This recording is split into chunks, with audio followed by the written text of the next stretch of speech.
السلام علیکم ورحمۃ اللہ وبرکاتہ۔ نحمدہ ونصلی علی رسولہ الکریم، اما بعد فاعوذ باللہ من الشیطان الرجیم، بسم اللہ الرحمن الرحیم۔ رب اشرح لی صدری ویسر لی امری واحلل عقدۃ من لسانی یفقہوا قولی۔ ابن قیم جوزی رحمۃ اللہ علیہ نے کہا، قرآن کو ترک کرنے کی کئی اقسام ہیں۔ ان میں سے پہلی قسم ہے اس کی سماعت، اس پر ایمان لانے اور اس کے سننے کو ترک کرنا۔ دوسری، قرآن پڑھنے اور اس پر ایمان لانے کے باوجود اس پر عمل نہ کرنا اور اس کے حلال و حرام پر نہ رکنا۔ تیسری، دین کے اصولی اور فروعی مسائل میں قرآن کو حاکم نہ بنانا اور اس کا فیصلہ نہ ماننا اور اس بات کا اعتقاد رکھنا کہ یہ قرآن یقین کا فائدہ نہیں دیتا اور یہ کہ اس کے دلائل لفظی ہیں اور یہ علم کا فائدہ نہیں دیتے۔ چوتھی، اس میں غور و فکر، اس کے فہم اور اس چیز کی معرفت کو چھوڑ دینا جس کا ارادہ کلام کرنے والے نے اس سے کیا ہے۔ پانچویں، دلوں کے تمام امراض اور اس کی بیماریوں میں اس کے ساتھ شفا حاصل کرنے کو چھوڑ دینا، بس کسی اور سے اپنی بیماری کا علاج طلب کرنا اور اس کے ساتھ علاج نہ کرنا۔ سیدنا ابو ہریرہ رضی اللہ عنہ کہا کرتے تھے کہ یقیناً قرآن نہ پڑھنے کی وجہ سے گھر اپنے رہنے والوں کے لیے تنگ ہو جاتا ہے، فرشتے اس کو چھوڑ دیتے ہیں، شیاطین اس میں بسیرا کر لیتے ہیں اور اس کی خیر و برکت کم ہو جاتی ہے۔ تو بہت سے ہمیں امپورٹنٹ ٹپس ملتے ہیں اپنی زندگی کو آسان بنانے کے، جب ہم اپنے اس سفر کو یا اس کنیکشن کو قرآن مجید کے ساتھ بہتر بنانا شروع کرتے ہیں۔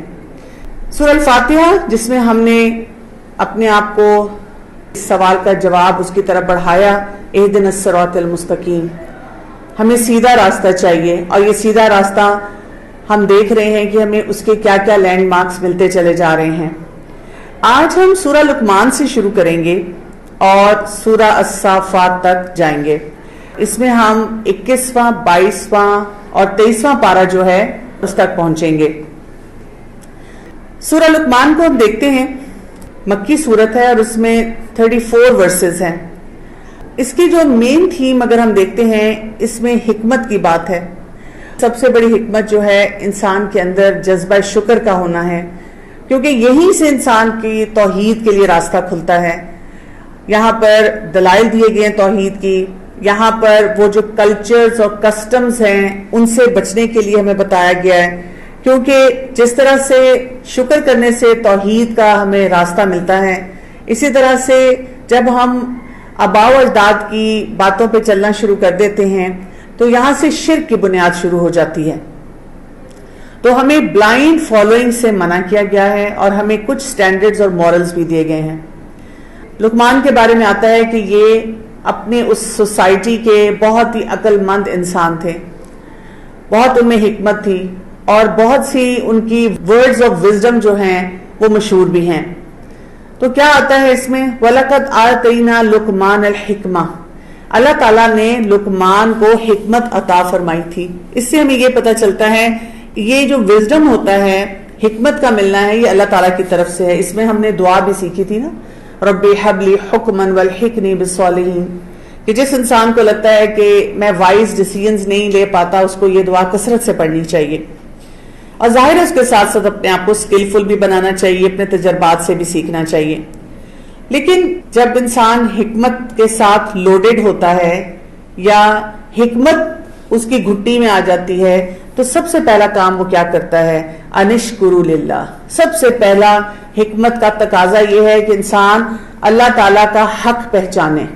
آپ جتنے مرضی انٹیلیجنٹ ہو جائیں، جتنا مرضی آپ کا آئی کیو ہو جائے، لیکن اگر اس میں اللہ کی پہچان اور اللہ کی معرفت نہیں ہوگی تو you have not done your job right, وہاں پہ آپ فیلئر کی طرف جانا شروع ہو جائیں گے۔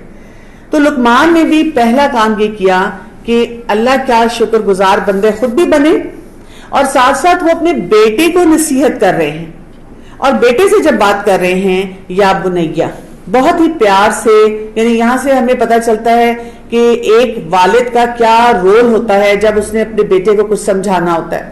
ہمارے گھروں میں ہم اکثر دیکھتے ہیں کہ جو فادر فگر ہوتا ہے نا، اس کو پورٹری بھی بہت سخت مزاج کیا جاتا ہے اور اکثر اوقات والد ہوتے بھی ایسے ہیں۔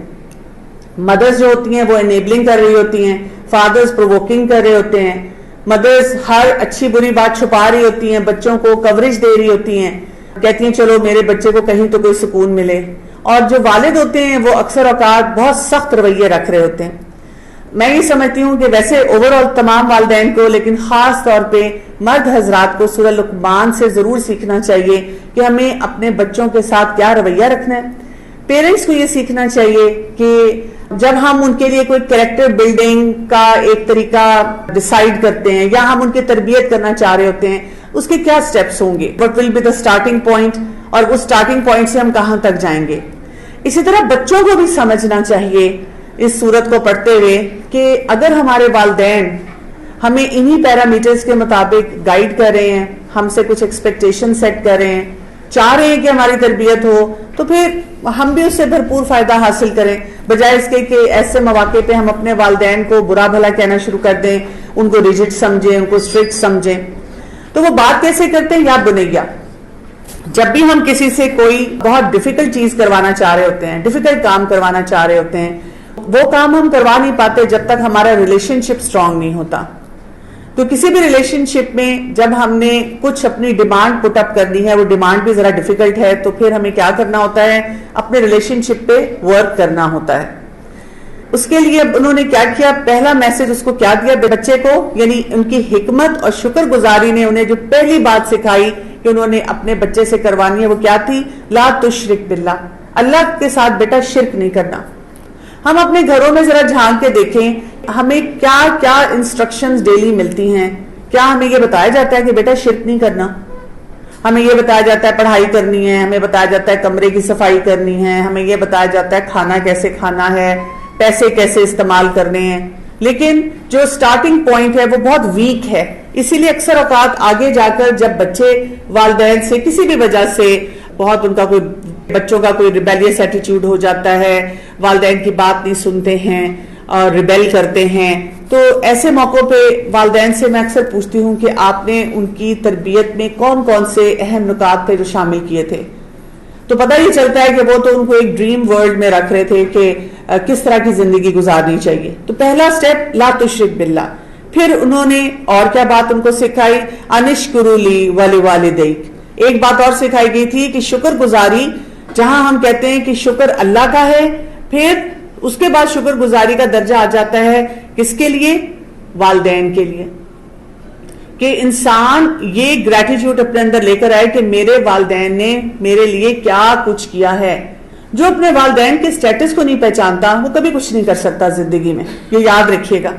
اور اگر آپ کو کبھی بھی لگے کہ میرے والدین بہت سخت ہیں, میری بات نہیں سمجھتے, ہمارے اندر کوئی انڈرسٹینڈنگ کا لیول نہیں ہے, تو جا کر کسی سڑک پہ چلتے پھرتے یتیم بچے کو دیکھیں جس کے نہ والد ہیں نہ والدہ ہیں, اور ان کی زندگی کیسی ہے. کسی یتیم خانے میں جا کر دیکھیں, آپ کو احساس ہوگا کہ والدین کا سر پر ہونا کتنی بڑی نعمت ہے اللہ تعالیٰ کی. ہم تو اکثر پلاننگ یہ کر رہے ہوتے ہیں نا کہ اگر میرے والدین مجھ پہ اسی طرح کی سختی کریں گے, let me get more independent one day, پھر میرا جو دل چاہے گا میں وہ کروں گا.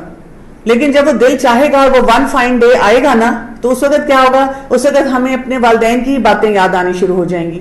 کتنے ہی میں ینگسٹرز کو دیکھتی ہوں کہ جب ان کے والدین دنیا سے چلے جاتے ہیں یا لیٹر سٹیج پہ بھی چلے جاتے ہیں, تب وہ رو رہے ہوتے ہیں, تب وہ انہی والدین کو یاد کر کر کے روتے ہیں اور ریگریٹس کے ساتھ رہتے ہیں کہ ہم نے ان کی خدمت نہیں کی. لیکن جب والدین موجود ہوتے ہیں تو ان کو یہ پتہ ہی نہیں کہ ہم نے اپنے والدین کے ساتھ کیسے ریلیشن شپ بلڈنگ کرنی ہے. تو اس کو بھی سیکھنے کی بہت زیادہ ضرورت ہے.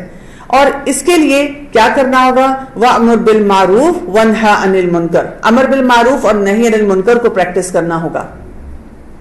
یہ نہیں ہو سکتا کہ آپ کو سینسٹیوٹی نہ ہو رائٹ اینڈ رانگ کی, اور آپ سوسائٹی میں اپنی مرضی سے جی رہے ہوں.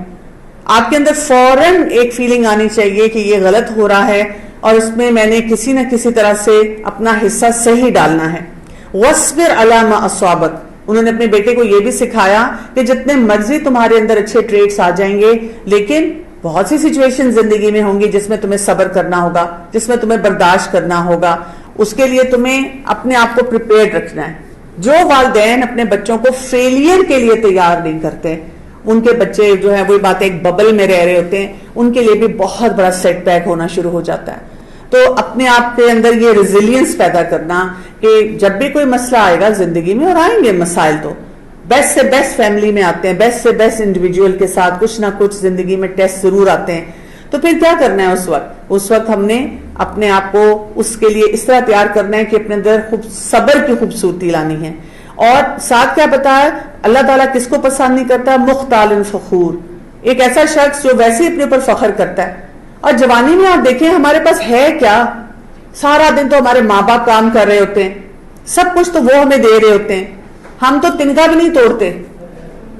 ہم کون سی کوئی جابز کر رہے ہیں جو ہمارے پاس اتنے اچھے سمارٹ فون ہیں، یا ہمارے پاس لیپ ٹاپس لیٹسٹ ہیں، یا ہمارا لائف سٹائل ہے، یا ہم ایک بہت اچھے ادارے میں پڑھ رہے ہیں جس کی لاکھوں میں فیس ہے.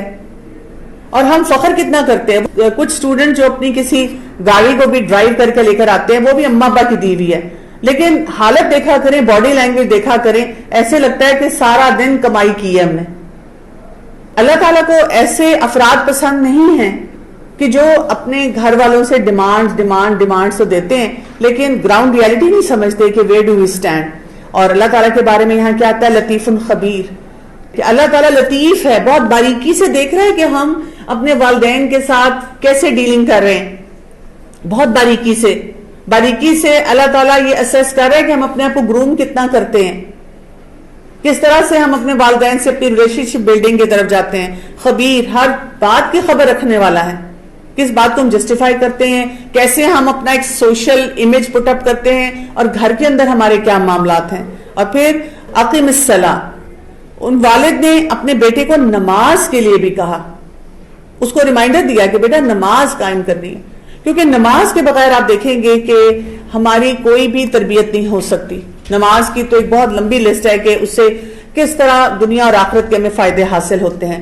وَغْضُضْ مِن صَوْتِكَ، اور پھر ساتھ یہ بھی بتا دیا اپنی آواز کو بھی نیچے رکھو. یعنی اگر کوئی ہم کسی فنیشنگ سکول میں جاتے ہیں نا، اور وہاں پر جو ہم پرسنالٹی کا ایک اپنا سیکھتے ہیں طریقہ کار کے کیسے ڈیسنٹ انسان کا لائف سٹائل ہونا چاہیے، وہ ساری باتیں یہاں پر بتا دی گئی. اور ساتھ پھر کہہ دیا گیا اِنَّ ذَلِكَ مِنْ عَزْمِ الْأُمُورِ، یہ تمام باتیں جو ہیں، یہ تمام کام کرنے کے لیے آپ کے اندر بہت زیادہ ڈٹرمینیشن ہونی چاہیے. کل ہی میری ایک ینگسٹر سے بات ہو رہی تھی جس کے بہت بڑے بڑے پلانز ہیں. جب اس نے مجھے یہ کہا کہ یہ کام کیسے ہوں گے، تو میں نے کہا اس کے لیے آپ کو اپنے اندر بہت سی ڈٹرمینیشن لانی پڑے گی. اس نے کہا aunty you have the stamina, I don't. جب آپ بہت بڑا سوچتے ہیں لیکن اس کے لیے جو سکلز چاہیے ہیں، جو صبر چاہیے ہے، جو استقامت چاہیے، اس کو آپ بلڈ نہیں کرتے. جب بھی ہم دیکھیں کہ ہم اتنی بڑی بڑی ٹال کلیمز اپنے پیرنٹس کے سامنے بھی کرتے ہیں، ہم اپنے بچوں کو ایسے نہیں کہیں گے، ہم جب بڑے ہوں گے اور ہمارا اپنا انڈیپینڈنٹ لائف سٹائل ہوگا ہم ایسے نہیں کریں گے. اور اکثر آپ دیکھیں کہ آپ کے والدین ایک تنزیہ سے مسکراہٹ کے ساتھ کہتے ہیں ٹھیک ہے بیٹا ہم بھی دیکھ لیں گے، کیونکہ انہیں نظر آ رہا ہوتا ہے کہ ہمارے اندر کتنا سکل گیپ ہے. اور ان کو یہ بھی پتا ہے کہ ایک گلاس تو ہم سے دھویا نہیں جاتا یا اٹھا کے کہیں سنک میں رکھا نہیں جاتا، تو کہاں ہم نے یہ بڑے بڑے کام کرنے ہیں. ہم کر سکتے ہیں تمام کام، لیکن کیسے؟ جب ہم اس قسم کی جو نصیحتیں ہمیں کی جاتی ہیں، جو باتیں ہمیں سکھائی جاتی ہیں، ہم ان پر عمل کرنا شروع کریں. پھر اس کے بعد ایک میسج اس میں اور دیا گیا، یا ایھا الناس، تمام انسانیت کو خطاب کر کے کہا گیا ہے اتقوا ربکم، کہ اپنے رب کا تقوی اختیار کرو، ڈرو اپنے رب سے، ڈرو اس دن سے جس دن کوئی کسی کے کوئی کام نہیں آئے گا، نہ ہی والدین اولاد کے کام آئیں گے، نہ ہی اولاد والدین کے کام آئے گی. اور اس دن وہ ہوگا ان وعد اللہ حق، جو اللہ کا وعدہ تھا وہ پورا ہو کے رہے گا. اللہ کا وعدہ کیا تھا؟ جو قرآن میں آ گیا، جو اللہ تعالیٰ نے بتا دیا. کیونکہ دنیا میں رہتے ہوئے ہم جب بلنڈرز کرتے ہیں نا، بہت سارے سوشل میڈیا پہ بلنڈرز کرتے ہیں، ریلیشن شپ پہ بلنڈرز کرتے ہیں، پڑھائیوں میں بلنڈرز کرتے ہیں، تو ماں باپ ہمارے ریسکیو کے لیے آ جاتے ہیں، وہ ہمیں بچا لیتے ہیں، دوبارہ فی دے دیتے ہیں، سیمسٹر ریپیٹ کروا دیتے ہیں، کسی سے سفارش کر دیتے ہیں، منت سماجت کر دیتے ہیں. کوئی ڈرگز لے کر بھی پکڑا گیا ہے تو پھر اس کو جیل سے بھی نکلوا دیتے ہیں. کسی نے ایکسیڈنٹ کیا ہے ان کو پیسے دلا کے صلح صفائی کروا دیتے ہیں. کتنے سپاٹس ہم دیکھتے ہیں جہاں پر ہمیں کسی نہ کسی طرح ایک ریسکیو کیا جاتا ہے. اور اسی طرح جب والدین بوڑھے ہو جاتے ہیں تو پھر بچے ان کے ریسکیو پہ آ جاتے ہیں، بیماریوں سے ریسکیو، جہاں وہ ڈیپینڈنٹ ہو جاتے ہیں وہاں پر ان کو ہیلپ آؤٹ کرتے ہیں، سارے کام کر رہے ہوتے ہیں. لیکن اللہ تعالیٰ کہتے ہیں کہ یہ ایک لمیٹڈ ٹائم کے لیے ہے, اس کے بعد نہیں ہوگا. فلا تغرنکم الحیات الدنیا ولا یغرنکم باللہ الغرور. تو یہاں پہ کیا کہا گیا؟ So do not let the life of this world deceive you. دیکھو ریالٹی کو سمجھو کہ اس دنیا میں جتنا بھی کچھ آپ کو جس پہ آپ بھروسہ کریں, ایک دن آئے گا جب سب ختم ہو جائے گا. تو اس دھوکے میں رہ کر اپنی زندگی کو مشکل نہ بنانا. سورہ سجدہ آتی ہے, مکن سورت ہے, 30 اس میں ورسز ہیں. یہ وہ دور تھا جب رسول اللہ صلی اللہ علیہ وسلم نے توحید کا عام اعلان کر دیا تھا, اور یہ نبوت کا ابتدائی دور تھا, اور اس میں ظاہر ہے رسول اللہ صلی اللہ علیہ وسلم پر الزامات لگنے شروع ہو گئے تھے. آپ صلی اللہ علیہ وسلم جمعے کے روز فجر میں سورہ سجدہ اور سورہ دہر کی تلاوت فرمایا کرتے تھے. تو یہاں پر غور و فکر کی دعوت دی جا رہی ہے, اللہ تعالیٰ پر ایمان کی بات کی جا رہی ہے, آخرت کے عقیدے کی بات کی جا رہی ہے, اور مومن اور فاسق کا جو انجام, اس کا جو فرق ہے, اس پہ بات کی جا رہی ہے. اور یہاں پہ کہا گیا ربنا ابصرنا وسمعنا فرجعنا نعمل صالحا انا موقنون. ان لوگوں کی بات کی گئی ہے کہ ایک وقت وہ آئے گا جب وہ کیا کہیں گے, اے ہمارے رب, ابصرنا وسمعنا, ہم نے دیکھ لیا, ہم نے سن لیا, اب ہمیں آپ واپس بھیج دیں تاکہ ہم نیک عمل کریں اور ہم ایمان لانے والوں میں ہو جائیں. یہاں پر بڑے اسٹرانگ طریقے سے بتایا جا رہا ہے کہ دنیا میں اتنے طریقوں سے سمجھایا گیا, بار بار آیات آئیں, اس وقت ہم کیا کہتے ہیں, ریپیٹ ہو رہی ہیں, وہی باتیں بار بار بتاتے جا رہے ہیں, اب کوئی نئی چیز نہیں ہمیں پتا چلی. It's all the same thing, there is repetition of everything. لیکن اس وقت ہم کیا کہیں گے جب اپنے سامنے وہ ریالٹی نظر آ جائے گی کہ اوہ مائی گاڈ یہ کیا ہے, تو اس وقت لوگ کیا کریں گے, اس وقت ریگریٹس ہوں گے, اور اس ریگریٹس میں وہ کیا چاہیں گے, ہم نے دیکھ لیا, ہم نے سن لیا, ہمیں واپس بھیج دے, اب ہم نیک عمل کریں گے, اب ہم یقین لانے والوں میں ہوں گے. لیکن اس وقت ان کا یہ کہنا انہیں کوئی فائدہ نہیں دے گا. فَلَا تَعْلَمُ نَفْسٌ مَّا أُخْفِيَ لَهُم مِّن قُرَّةِ أَعْيُنٍ جَزَاءً بِمَا كَانُوا يَعْمَلُونَ. دنیا میں رہتے ہوئے دراصل مسئلہ ہمارا کیا ہے, دنیا میں رہتے ہوئے کوئی انسان, کوئی نفس ایسا ہے نہیں ہے جو یہ امیجن کر سکے کہ اللہ تعالیٰ نے اس کی نظروں سے کیا اجل رکھا ہوا ہے, کیا کیا خوبصورتیاں ہیں جو اس کو ملنے والی ہیں, کیا جزا اس کو ملنے والی ہے. کیونکہ اس کو اس کا احساس نہیں ہے, اس لیے دنیا میں رہتے ہوئے انسان بلنڈرز پہ بلنڈرز کرتا چلا جاتا ہے. ابو ہریرہ رضی اللہ عنہ روایت کرتے ہیں کہ رسول اللہ صلی اللہ علیہ وسلم نے فرمایا کہ اللہ تعالیٰ فرماتا ہے, حدیث قدسی ہے, کہ میں نے اپنے نیک بندوں کے لیے ایسی بہترین چیزیں تیار کر رکھی ہیں جو نہ کسی آنکھ نے دیکھی, نہ کسی کان نے سنی, اور نہ ہی کسی انسان نے دل میں سوچا. یعنی ہم جو جنت کے بارے میں پڑھتے بھی ہیں نا, قرآن مجید میں پڑھتے ہیں, کئی دفعہ کوئی احادیث کی کتابوں میں پڑھتے ہیں, اور پھر ہم اس کو کمپیئر کرنا شروع کر دیتے ہیں دنیا کی زندگی سے. تبھی تو ہم پھر ایسی سٹیٹمنٹس دیتے ہیں, مطلب ہمیشہ رہنا پڑے گا, بور نہیں ہو جائیں گے. ہاں سو ہمیں تو یہاں پہ بھی مل رہا ہے, یہاں زیادہ اچھا مل رہا ہے, شہد کی نہر تا سٹکی سٹکی سا ہوگا, دودھ تو مجھے ویسے ہی نہیں پسند, دودھ کی نہر کا میں نے کیا کرنا ہے. یہ ہم اپنے لاجکس کے ساتھ وہ باتیں ساری کر رہے ہوتے ہیں نا. That is why we are not taking the impact کہ وہاں میرے لیے ہے کیا. اسی لیے پھر ہمیں دنیا چھوڑنی بڑی مشکل لگتی ہے. اگر کوئی کہے کہ دنیا میں تھوڑا کمپرومائز کر لو, دس از اے ویری لمیٹڈ لائف, وہ جو آخرت ہے دیکھو وہاں پر کیا کچھ تمہیں ملنے والا ہے. ہم کہتے ہیں نہیں بھئی یہ تو نہیں چھوڑی جا سکتی, وہاں کی تو کوئی گارنٹی نہیں ہے نا, یہ تو حاصل کر لیں, یہ نہ ہو یہاں کے بھی مزے چھوڑ دیں اور وہاں پہ بھی کچھ نہ بلینک, پھر کیا کریں گے, پھر تو بہت بڑا لاس ہو گیا. اور مزے کی بات یہ کہ جو انسان جنت کو اپنا ٹارگٹ بنا لیتا ہے نا, وہ دنیا کے مزے بھی لے لیتا ہے. اس میں سے صرف حرام چیزیں نکل جاتی ہیں, مکروہ چیزیں نکل جاتی ہیں, ٹریش جتنا ہے وہ اس میں سے نکل جاتا ہے. وَأَمَّا الَّذِينَ فَسَقُوا, اور وہ لوگ جنہوں نے فسق کیا. فسق کیا ہوتا ہے؟ فسق یہ ہوتا ہے کہ آپ کو بڑی کلیئر باؤنڈری پتا ہے, لیکن پھر آپ جان جان کے اس میں سے نکلتے ہیں. آپ کو پتا ہے کہ یہ ایک ملک سے دوسرے ملک کی باؤنڈری ہے, اس میں ویسے نہیں جا سکتے, لیکن آپ پاسپورٹ ویزے کے بغیر چھپ چھپ کر جاتے ہیں.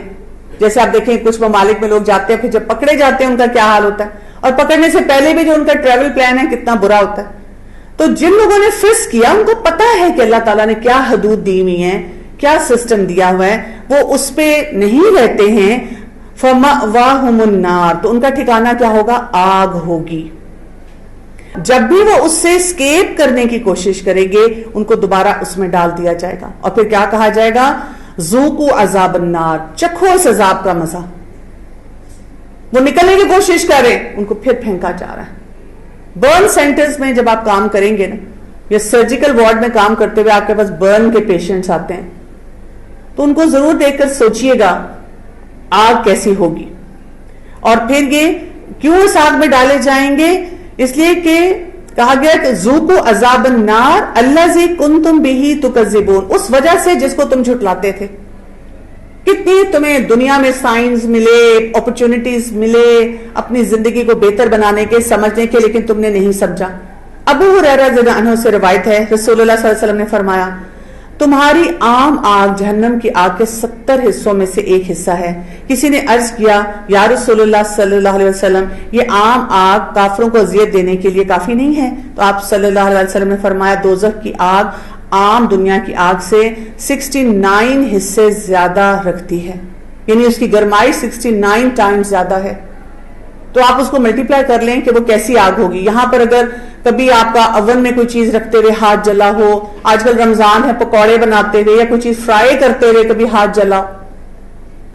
اس کے بعد ہم دیکھتے ہیں سورہ الاحزاب آ جاتی ہے، جو کہ مدنی سورت ہے، 73 اس کے ورسز ہیں، اور اس میں غزوہ احزاب، بیٹل آف ڈج، غزوہ خندق کی بات ہو رہی ہے۔ سورہ احزاب میں بیسیکلی ہم یہ دیکھتے ہیں اس میں منافقین کا جو خاص طور پہ کردار ہے اس کو واضح کیا گیا ہے، کیونکہ جب غزوہ خندق ہوئی تھی، غزوہ احزاب ہوئی تھی، تو مسلمانوں کے لیے کیا مشکل تھی؟ باہر سے سارے جو ان کے دشمن تھے وہ الائنس میں تھے، وہ مل کر آ رہے تھے اٹیک کرنے، اور اس ٹائم پہ سلمان فارسی رضی اللہ عنہ نے ایک خندق کھودنے کا پلان دیا تھا، جو کہ مسلمانوں نے اس سے پہلے کبھی ایسا کام نہیں کیا تھا، اور خندق کھودی گئی تھی ان کے ایک شخص کے کہنے پہ، ایک شخص کی بات پہ، اور اس سے بہت ہی ان کا امیزنگ پلان رہا۔ اور باہر سے یہ مشکل تھی اور اندر منافق تھے اس وقت، کیونکہ آپ کو پتہ ہے کہ مکہ میں جب رسول اللہ صلی اللہ علیہ وسلم ابتدائی دعوت دے رہے تھے تب منافق نہیں تھے، کیونکہ تب اسلام کوئی پاورفل ایک اس کی کوئی ریپیوٹ نہیں تھی، اس میں ابھی بہت زیادہ اذیت تھی، مزری تھی، بہت زیادہ ٹارچر تھا۔ لیکن جب مدینہ میں مسلمان آ گئے اور غزوہ بدر ہوئی اور مسلمانوں کی ایک پراپر اسلامک اسٹیٹ بن گئی، مسلمانوں کا بڑا نام ہونا شروع ہو گیا، اب یہاں پہ منافق پیدا ہوئے تھے، کیونکہ منافق وہ ہوتا ہے جو دونوں کا فائدہ چاہتا ہے، وہ چاہتا ہے مسلمانوں کو بھی پلیز کرے، اور ساتھ ہی وہ چاہتا ہے کہ جو باقی لوگ ہیں ان کو بھی راضی کرتا رہے۔ تو یہاں پر بہت ساری رولنگز ہیں جن کو سمجھنے کی ضرورت ہے۔ سب سے پہلی بات یہاں پہ جو کی گئی، لَقَدْ كَانَ لَكُمْ فِي رَسُولِ اللَّهِ أُسْوَةٌ حَسَنَةٌ، ہمیں یہ بہت کلیئرٹی سے بتا دیا گیا کہ ہمارے لیے جو بہترین رول ماڈلنگ ہے وہ کس میں ہے؟ رسول اللہ صلی اللہ علیہ وسلم کی زندگی میں۔ اتنا ہم اس کو کلیئرٹی سے سمجھیں گے، یعنی اگر ہم ہر موقع پہ سوچیں گے رسول اللہ صلی اللہ علیہ وسلم نے کیا کیا، کیا فرمایا، تو ہماری زندگی بہت آسان ہو جائے گی۔ اور اسی طرح ساتھ کیا کہا گیا؟ وَلَا تَبَرُّجْنَ تَبَرُّجُ الْجَاهِلِيَّةِ الْأُولَى، اگنورنس کے زمانوں کی تبرج کو نہ دکھاؤ۔ تبرج کہتے ہیں کسی اٹھی ہوئی چیز کو، یہ آپ نے سنا ہے نا برج خلیفہ، وہ اٹھا ہوا ہے، ٹال ہائی رائزنگ بلڈنگ کوئی ہے، اس کو کہتے ہیں۔ تو تبرج کیا ہے؟ تبرج عورت کو بتایا گیا ہے کہ ایسی اٹھان، ایسا فیشن، ایسے کام کرنا جو جہالت کے دور کے ہیں، اگنورنس کے ٹائم سے ہیں، ان سے اپنے آپ کو بچانے کی ضرورت ہے۔ اس کی میں آج تھوڑی سی ڈیٹیلز میں جاؤں گی۔ اور پھر یہ بھی کہہ دیا گیا یا ایھا الذین آمنو، اے لوگوں جو ایمان لائے ہو، اتقوا اللہ، اللہ کا تقوی اختیار کرو، وقولوا قولا سدیدا، اور بات سیدھی سیدھی کیا کرو، گھما پھرا کر لوگوں کو اور اپنے آپ کو تنگ نہ کیا کرو۔ Have clarity in your thought process and in your speech. لیکن قولا سدیدا کا یہ مطلب نہیں ہے کہ ہم ہر جگہ جا کے لوگوں کو کہیں ایکچولی میں منافق نہیں ہوں نا، میرا دل بڑا صاف ہے اس لیے ٹھا میں اتنی سخت بات کہتی ہوں کہ دوسرا انسان مرتا ہے تو مرے، بلیڈ ٹو ڈیتھ ہو جائے بے شک۔ یہاں پر یہ بات بھی آتی ہے یا ایھا النبی، جہاں رسول اللہ صلی اللہ علیہ وسلم کو کیا کہا گیا تھا؟ قل لازواجک، کہ آپ اپنی بیویوں سے کہہ دیجئے ان کنتن تردن الحیات الدنیا، کہ اگر تم دنیا کی زندگی چاہتی ہو، وزینتہا، اور اس کی ہی زینت چاہتی ہو، تو پھر میں تمہیں وہ دے کر فارغ کر دیتا ہوں، سراحا جمیلا۔ یہ وہ واقعہ ہے جس کے بارے میں آتا ہے کہ جب ازواج مطہرات نے آپ صلی اللہ علیہ وسلم سے کچھ ڈیمانڈز کی تھی کہ ہمارا جو منتھلی الاؤنس ہے وہ بڑھا دیں، اور آج کے دور میں مرد حضرات کو جب بھی کہا جاتا ہے کہ ذرا منتھلی الاؤنس بڑھا دیں تو وہ کہتے ہیں دیکھا رسول اللہ صلی اللہ علیہ وسلم کو جب ازواج نے کہا تھا تو انہوں نے کیا ان کے ساتھ معاملہ کیا تھا، تو تمہیں اجازت ہی نہیں ہے کہ تم بڑھاؤ پیسے۔ اس کے ساتھ ہم ایک حقیقت بھول جاتے ہیں، یعنی اس بات کو لے کر ہم کتنی بڑی ایسی بات کہہ دیتے ہیں۔ پہلی بات ہم یہ یاد رکھے گا کہ رسول اللہ صلی اللہ علیہ وسلم نے فرمایا کہ اپنی زوجہ کے لیے جو تم کھاؤ اسے کھلاؤ، جو تم پہنو اس کو پہناؤ۔ اگر فرض کریں ایک ہسبینڈ جو ہے وہ خود تو بہت لگژریس طریقے سے رہتا ہے، 10-15 ہزار کا جوتا پہنتا ہے، بڑی بڑی گاڑیاں رکھتا ہے، فرینڈز کے سامنے بڑا شاہ خرچ ہے، اور گھر کی بیوی کو یہ آیتیں دکھاتا ہے اور حدیثیں سناتا ہے، تو اس کی تو بہت بڑی پکڑ ہے۔ If you can afford it, اور آپ کوئی دین کی خدمت بھی ایسی نہیں کرتے نظر آ رہے، اور پھر آپ کی جو جائز خرچہ ہے بیوی کا آپ اس کو وہ نہیں دے رہے۔ پھر یہ دیکھیں کہ رسول اللہ صلی اللہ علیہ وسلم کی جو ازواج تھیں انہوں نے کبھی بھی آپ صلی اللہ علیہ وسلم سے کوئی ایکسٹرا ڈیمانڈ نہیں کی۔ ان کے گھروں میں تو 3 دن کھانا نہیں پکتا تھا۔ یہ کوئی وہ اپنی لگژریز کے لیے تھوڑی مانگ رہی تھی، کہ کیونکہ ان کا سٹیٹس وہ تھا، ایک رول ماڈل سٹیٹس پہ تھی، تو وہاں پر ان کو قربانی کی سطح پہ رہنا تھا۔ تو اس وجہ سے ان کو یہ احساس دلایا گیا کہ جتنا بڑا آپ کا سٹیٹس ہے اتنا زیادہ آپ کو قربانی کے ساتھ رہنا پڑے گا۔ آج کے دور میں بھی یہی ہے، آپ جتنا زیادہ دین کا کام کریں گے، جتنا زیادہ آپ کوئی بھی ایک اچھے سٹیٹس پہ پہنچ جائیں گے، جہاں آپ کی کوئی ریپیوٹ ہے، جہاں آپ نے کوئی خیر کا کام آگے پھیلانا ہے، اتنا زیادہ آپ کو قربانی کی سطح پہ رہنا پڑتا ہے۔